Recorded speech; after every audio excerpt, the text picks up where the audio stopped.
We'll just stop here. As we walk by, we can notice a pencil sketch that is of the original Parliament that was destroyed by fire in 1916. You'll notice that it was a lot smaller.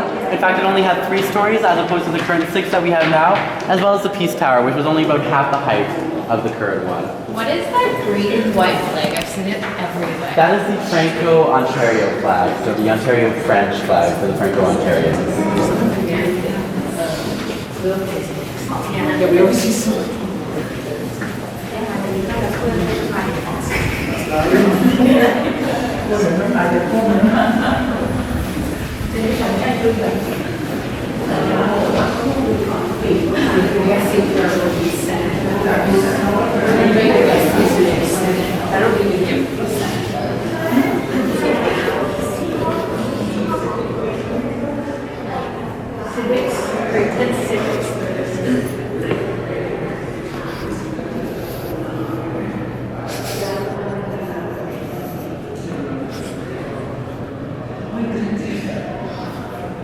Just like you turn back to the car.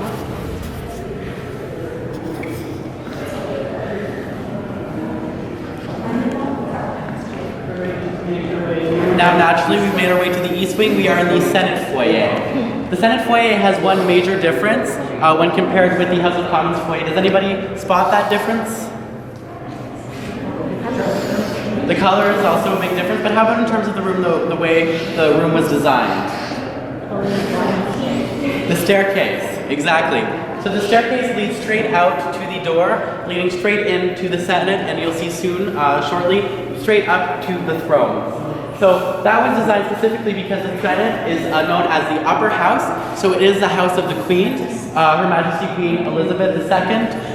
When she comes to Canada to provide the royal assent ceremony, she sits in the Senate. So you can almost imagine that rolling out a red carpet for her welcoming, and she marches right in to the Senate as well as the Speaker's Parade. So that's why this room is naturally, it is again the entry chamber to the upper house. So it is a lot nicer, it is a lot more elegant. You kind of get that feeling with the echo walls, which are part of the architecture, as well as with the portraits depicting different monarchs. If we focus on those portraits, they are in chronological order, so they go by date, starting with the first monarch of Canada, Her Majesty Queen Victoria, followed by her predecessors, all the way to the current monarch, Her Majesty Queen Elizabeth II, right over here. Oops, sorry. Fun fact about this portrait of Queen Victoria, the first portrait, or the original portrait rather, was actually 4 times that size. So when this picture was painted, it was 4 times larger, and there were actually other figurines, there were other people in the photo, not just the Queen. However, it was saved by a fire 4 times as well. So it was in 4 different fires, and each time they cut it out just with what is left of it now. So it shrunk. You'll notice that her dress is cut, and as well as her crown, you only see about half of it on the little pedestal table beside her. Those are not artistic choices. They are simply from cutting the photo. So it just shows you how much devotion that Canadians have for the Queen, that they'll risk their lives to save simply a photo of her. So obviously, on that note, the Queen plays a very important role in Canada. However, she in fact is the head of state for 14 different countries across the world. So obviously she can't be here all the time, which is why we have a Governor General. So the Governor General is the representative of the Queen here in Canada, and he will sit on the throne that you'll see right next to Her Majesty Queen Elizabeth's throne once we enter the Senate. His job is, among others, to provide the royal assent ceremony. So every piece of legislation that passes, he has to approve of it in the name of the Queen in order for it to become an official law of Canada, which is something that not a lot of Canadians realize, that the Queen still has a certain power, a role. It's not symbolic, it's a very important political role. The Governor General is also in charge of the military. He's chief in command for the Canadian military, including all regiments, all divisions of the military. So that's another very important role that the Governor General has here in Canada. And he also does more honorific roles, such as providing the Order of Canada medals, the medallions as well, for Canadians who have proven themselves exceptional by committing exceptional actions. So he recognizes Canadians almost on a daily basis by traveling, as well as also holding the honorific title of being the representation of the British monarch, the United Kingdom. We enter the Senate. Ooh. Senate. Canada. Parliament. Beautiful.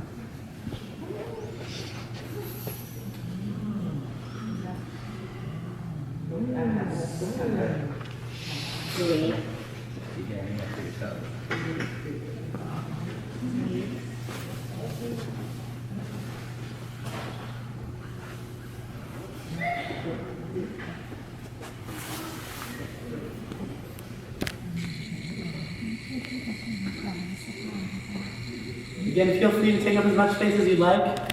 Feel completely inside, we are a large group.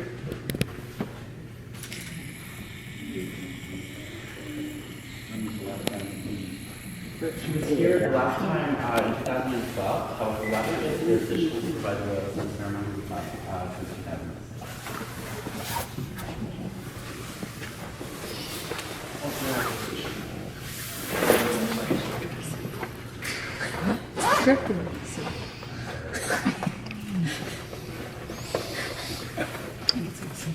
So here we are in the Senate. We're very fortunate. Unlike the House of Commons, we actually get to come into the Senate, at least this far anyway. We can have a better look around.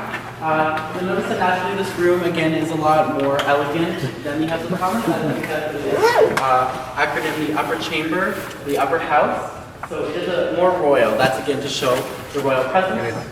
Of course, we have the three thrones, the largest being on the right, or I guess maybe on your left, being for Her Majesty Queen Elizabeth II, followed by the smaller one, who is the Governor General's throne, and in front is, much like the House of Commons, the Speaker of the House. And the front chair is actually used when the Royal Assent ceremony and when the Governor General is here.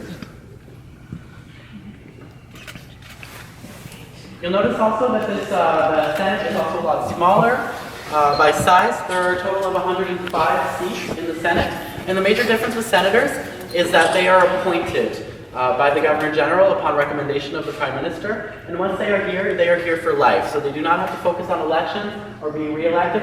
They are here purely to serve for the Canadian people. To quote Sir John Alexander Macdonald, the first Prime Minister, he called this the sober house of second thought. So essentially, every piece of bill that passes through the House of Commons also has to pass through the Senate, and because the members are appointed, they're appointed for, again, having proved themselves having excellent political things that kind of stand them out politically, as well as representing minorities. So it's just to get a really second voice, a more wise opinion rather, from the senators, which is a little bit of ironic if you follow the media recently. However, they are here, and that is the role in the Senate obviously plays a very important role in Canadian legislation. So every bill, it's kind of a cycle. Every bill that goes through the Senate also has to go through the House of Commons, and the opposite. Every bill that goes through the House of Commons also through the Senate. Here's to the top, to the observation deck, just below the clock that you see, as well as visit the Memorial Chamber, so a chamber honoring the different war veterans of Canada. We also have our colleagues here at the gift shop that would if you've seen any Canadian, that would be happy to help you. If you've seen any Canadian symbols that you liked throughout the visit, the chances are that you can find them for purchase in the gift shop. There's also the main rotunda area, the Confederation Hall, and a bit of the Hall of Honor that you're